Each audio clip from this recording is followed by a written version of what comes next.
दिवाली आ रही है तो क्यों न इस बार हम घर पे ही दिवाली के लिए कुछ नाश्ता बनाए।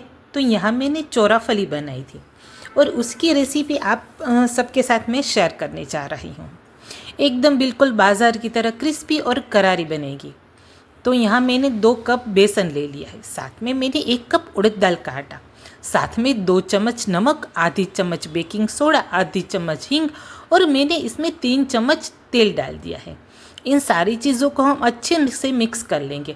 फिर थोड़ा थोड़ा पानी डालकर इसका एक सख्त आटा तैयार करेंगे। इसमें हमें थोड़ा थोड़ा करके ही पानी डालना है, क्योंकि अगर हमारा आटा है जो सॉफ्ट हो जाएगा तो हमारी चोराफली है ना बिल्कुल अच्छे से फूलेगी नहीं। इसीलिए हमें इसका एक सख्त आटा बिल्कुल इसी तैयार करना है। और मैंने इसमें गीला कपड़ा लगाया था और आधे घंटे के लिए यानी कि 30 मिनट के लिए मैंने इसे इस तरह रेस्ट पर छोड़ दिया था। फिर 30 मिनट के बाद देखते हैं कि ये जो हमारा आटा है थोड़ा सा पहले से सॉफ्ट हो गया है। हमें इसमें ज़्यादा हाथों की मेहनत नहीं करनी है, क्योंकि हम इसे अच्छे से कूट लेंगे और फिर बाद में थोड़ा थोड़ा पानी डालकर हम इसके जो आटा है वो बिल्कुल जैसे पराठे का आटा है ना, बिल्कुल उसी तरह का हमें इसका आटा लगाना है।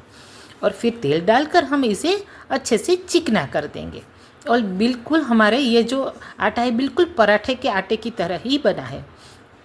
इसे हमें हाथों से मदद से इसका एक रोल रेडी करेंगे और फिर इसी तरह कट करते हुए उसी रोल के हम पेड़े बना लेंगे, यानी कि हमें लोई बना लेंगे। और ये लोई हम ये देखिए गोल गोल करके इस तरह एक ही साइज़ की सारी लोइयाँ बनाएंगे, ताकि जो हमारी जो चोराफली हो वो बिल्कुल एक तरह की बने।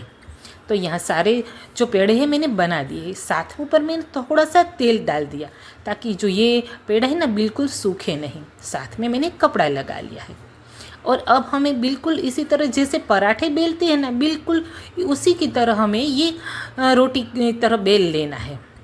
और मैं एक बार आपको इसकी जो थिकनेस है वो दिखा देती है कि ये कितनी, यानी हमें ये ज़्यादा पतला और ज़्यादा मोटा भी नहीं रखना है और बिल्कुल आसानी से फूलेगी। ये देखिए इतनी सी हमें इसकी थिकनेस रखनी है। इसी तरह हमें सारी की सारी रोटियां बेल लेनी है। ये हो गई हमारी सारी रोटियां रेडी। और इसे मैंने इसी तरह आधे घंटे के लिए मैंने इसे सूखने के लिए छोड़ दिया था। जितनी ज़्यादा ये रोटियां सूखेगी ना उतनी ही ये ज़्यादा फूलेगी।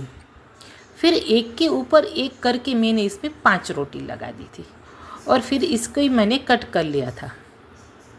आप चाहे तो 2-3 आप जितनी चाहे कट कर सकते हैं, लेकिन मैंने यहाँ इसी तरह 5 रोटियाँ एक के ऊपर रख दी और इसी तरह से मैंने इसका कट लगा लिया।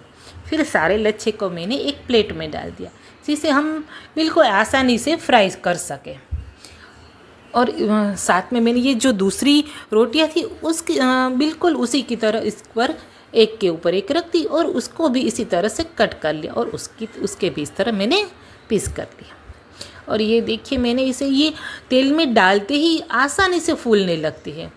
लेकिन हम जब चोराफली तेल में डालें ना तो आप जो तेल की गैस की फ्लेम आप बिल्कुल हाई रखें, बिल्कुल धीमी नहीं करें, वरना क्या है चोराफली अच्छे से ना ही फूलेगी और फिर उसको तेल पी लेगी। इसीलिए आप गैस की फ्लेम को बिल्कुल हाई रखें।